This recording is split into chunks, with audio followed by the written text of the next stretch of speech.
realizing our trains are closer than we thought. Milo, what you doing? Get over here, you sillies. Get over here. Ugh. Hi, hello, good morning, and welcome back to my channel, or welcome if you are new. Today, I'm so excited about this video. I feel like I say that every time, but truly every time I am excited. But this one specifically has been super highly requested by you guys in different forms and senses, and I'm really excited to get it out there today, talk about it. Had a great start to the day so far, and I'm just so in the mood, little tail in between, to chat with y'all about what you've been asking, which is talking about different diets. So some of the ones that you guys have frequently asked about are intermittent fasting, keto, grain-free, so like kind of the paleo-ish idea, and food combining. I do already have a video on food combining, so I probably won't touch on that today, but I'll definitely link it down below. And also just like randomly other things that may come up. I even want to chat a little bit about intuitive eating and how that's viewed differently as regular diets. Also, sorry, my cat has decided to start chewing on these. I've been in search of banana clips, or like, I think they're called claw clips. And I found these ones off Amazon, but to be honest, I don't really know how to do it. Like, does this look hideous? I feel like it just looks like I have a small pony. I don't know, you tell me. So I think I'm gonna set up this video by doing a vlog of a day in the life, and throughout that, having little chats about the different diets. I think sometimes it's easier to explain them when it's in action, maybe what I'm eating at that time, or something that comes up throughout the day. And it seems like you guys have really been liking these style of videos. I love these style of videos, like vlogs with kind of a purpose to them. So as always, if you do like them, please let me know down below. If you like this video at any point and you would want to give it a thumbs up, it would mean so much. But I'm actually so hungry, so ready to eat. So I think we're gonna do that next, and maybe even get into our first diet.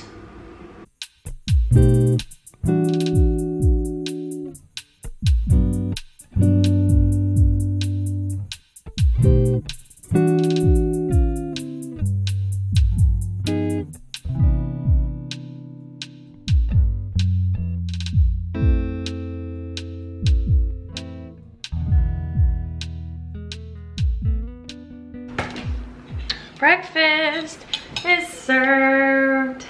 Today I've got oats, bananas, I got a blender bomb. These are literally the best things ever. Basically, blender bombs are a little mix of different healthy fats like walnuts and flax seeds and all this good stuff, and they taste amazing. They also have that bomb drizzle that you guys saw. It's like caramel sauce. It's just so delish. So right now for me it's 9:20, which is actually a pretty late time for me to eat. It was a little bit of a different morning than usual because I had to go do this errand in the morning, but intermittent fasting, right?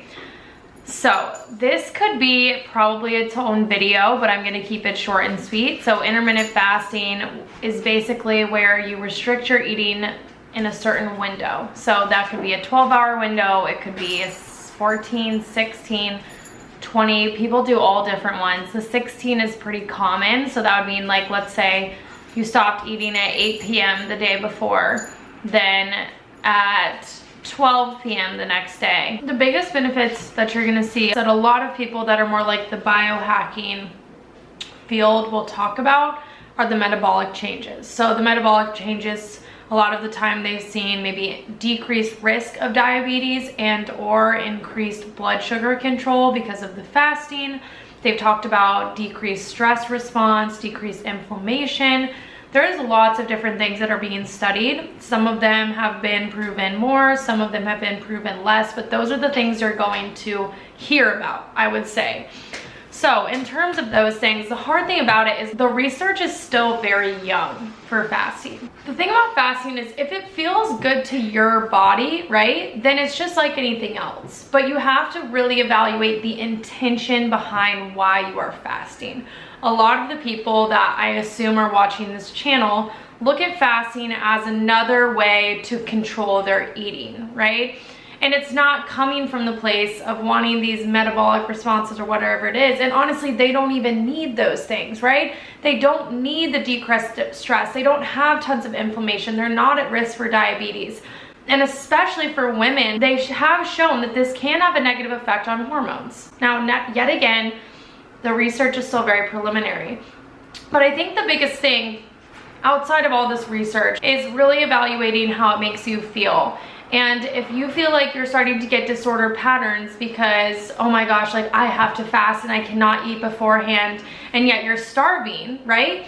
That is obviously going against what your body is wanting. If you feel like you're having decreased energy, if you feel like you're thinking way more about food, these are all markers outside of any benefit that there could possibly be that tell you maybe this isn't the right fit for you.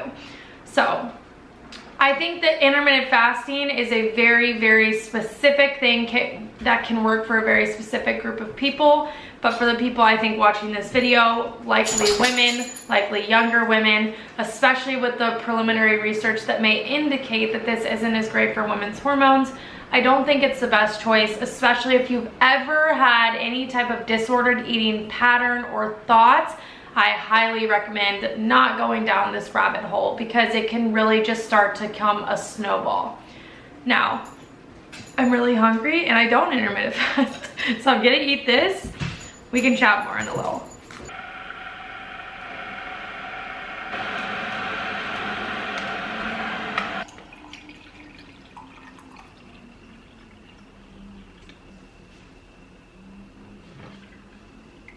With a bunch of other retailers. So we are doing... Holy moly. I just got warped into one of those time warp work things. I did not explain that well. Basically what I'm saying is I just got caught so fully in what I was just doing. Oh, hold on. Brian's calling. Hello? What the heck?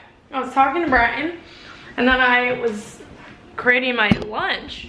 And then I literally got so excited about my lunch that I almost forgot to tell you guys about it and share with you.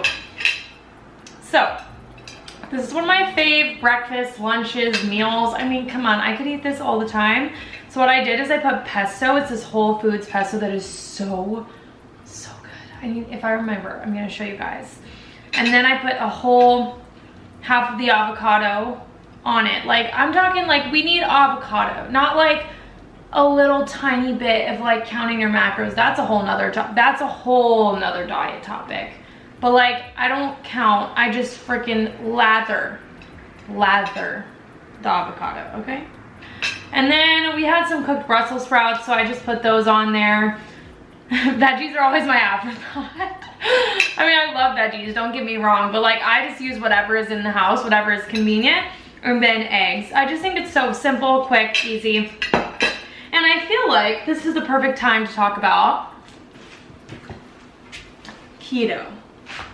Bum, bum, bum, bum. My dog just looked at me like, are you freaking crazy? So keto. I actually did an entire 27 page, I know it's not that long, but like it felt long at the time, senior MNT research paper about keto. And what I did it on is keto and the way that it's used nowadays versus how it was originally applied for medical nutrition therapy. So medical nutrition therapy for keto diet was actually for children with epilepsy. So they found that if you were able to switch someone to basically running on ketones rather than having glucose as their main energy fuel, it actually did reduce seizures to almost none. You can't stop the diet because the seizures will probably come up again. So that is one of the biggest limitations. So keto though, in this modern way that it's thought about, really came about recently. And essentially what it is that your whole goal in ketosis is to change your body from running on glucose as fuel to running on ketones. So you're in ketosis when you eat the keto diet.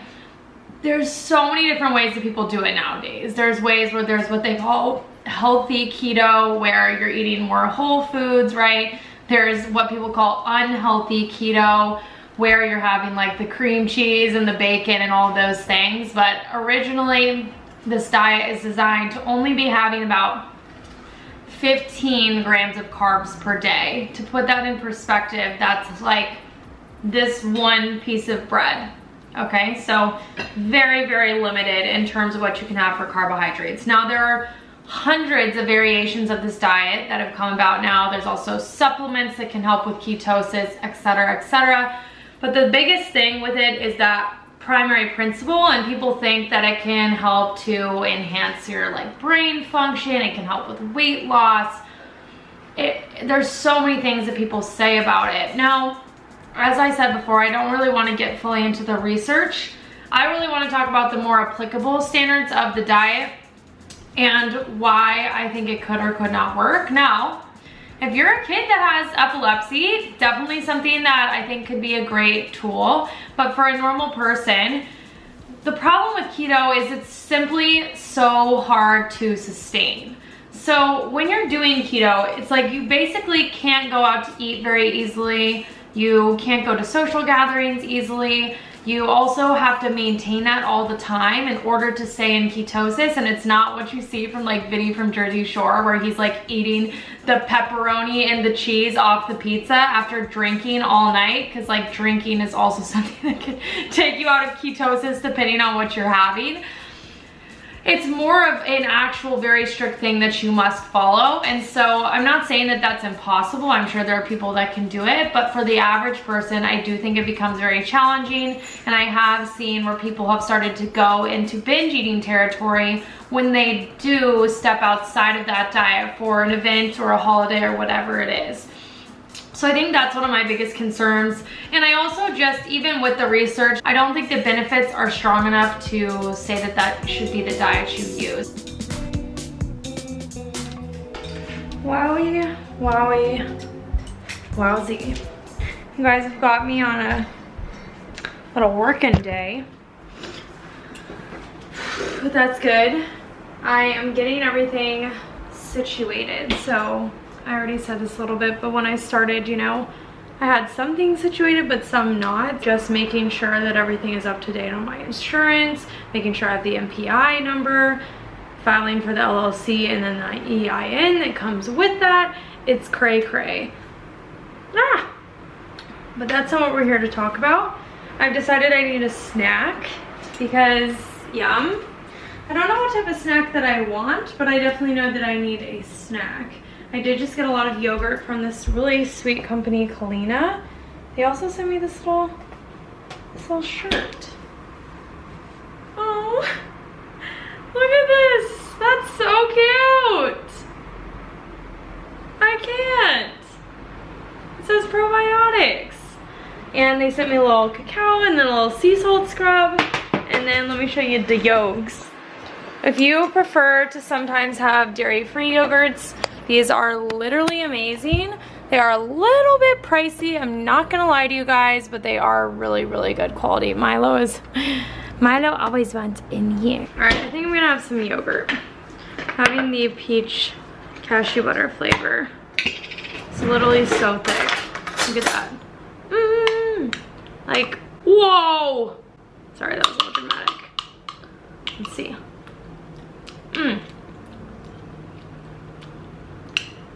So yummy. But the point of this video is not me eating food the whole time. It's to talk about diets. I feel like right now actually may be a good time to talk about intuitive eating. I'm not going to go into it too long because I know you guys have heard about this a lot, right? Because that's what I talk about on my channel. Intuitive eating, in my opinion, is not a diet, right? I think intuitive eating is actually getting in tune with what your body actually needs.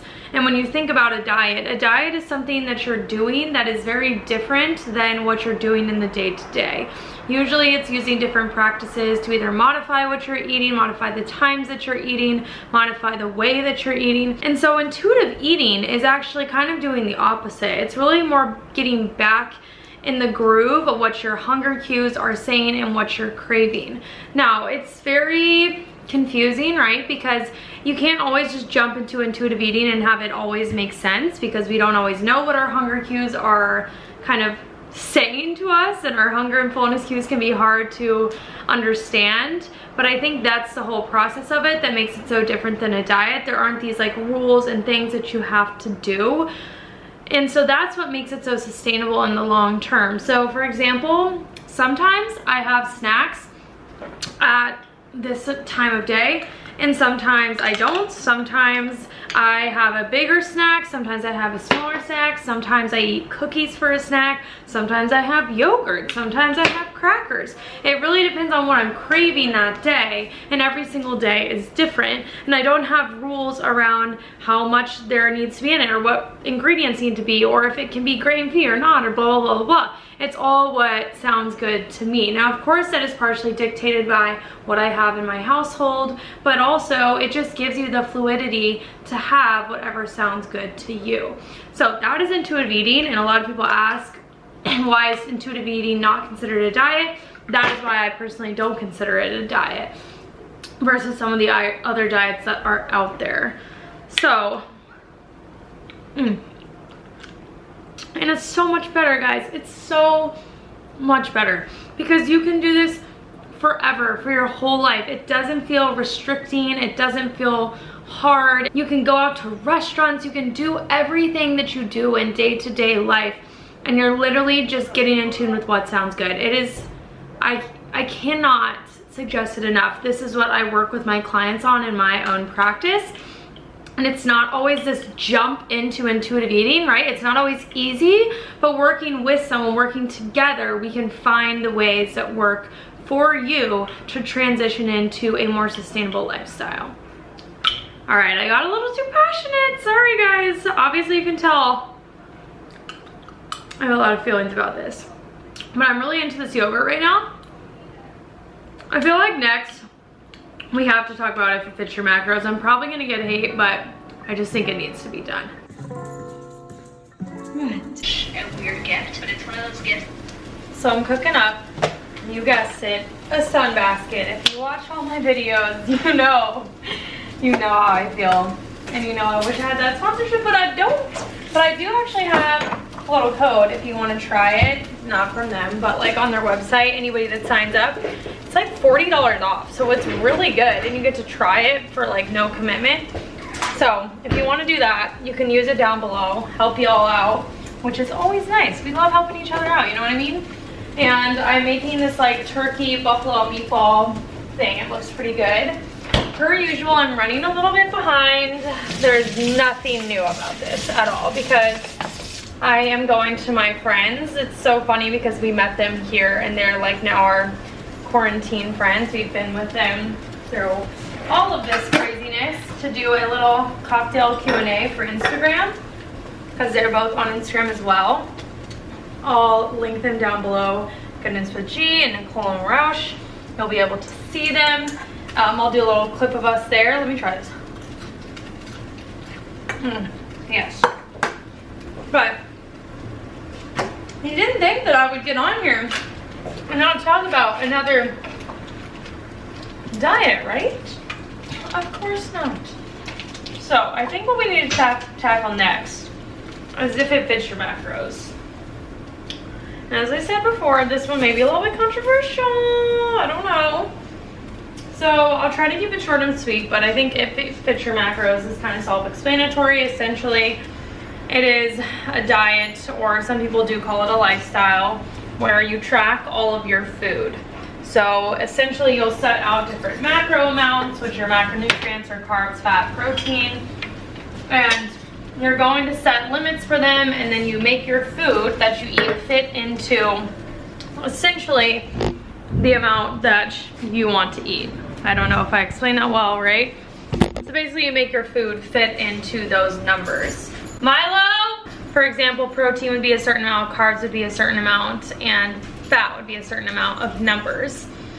So with this, there's obviously going to be benefits that can come from this. But the bigger picture of this is that a lot of the time, and many of my clients that I work with, they develop some disordered thoughts around the food they're eating because food, instead of being food, becomes specific numbers. And when we equate food to numbers, we lose out on those other aspects that food gives us. It can give us comfort, it can be social, it can just be an element of life that we lose out on when we just equate it to, okay, well, this food has this many carbs, this many protein, this many whatever. And it can also create a lot of fears because you feel like you have to fit things into these little boxes. And even sometimes people are under fueling tons when they're doing those type of things as well. And you're definitely not intuitive eating in the slightest because you're fitting exactly what you're feeling in the day. So that's kind of if you fit your macros. I'm curious on your all's thoughts on the diets that I've gone through so far, if you have any specific thoughts about them in general. But I think for me, that one is one that is very popular, and I know different things work for everybody, and it's so important to emphasize that. But for the people that I've seen do it, and myself included in the past when I did it, it wasn't the best fit. This is not very aesthetically pleasing, but nonetheless. I actually ended up adding a few potatoes that I had made because this one's, not gonna lie, this is a little bit of a small meal for us. Typically Sunbasket does a pretty good job, but this week we had forgotten to like choose our meals, and this one's like a little bit less. We're big eaters here, me and Brian, so it hopefully is filling, but I added a little bit to it. I think that's so important to remember. Like, you don't have to just eat a certain food, like a certain meal, because the amount. Like, you can add whatever you need to be full.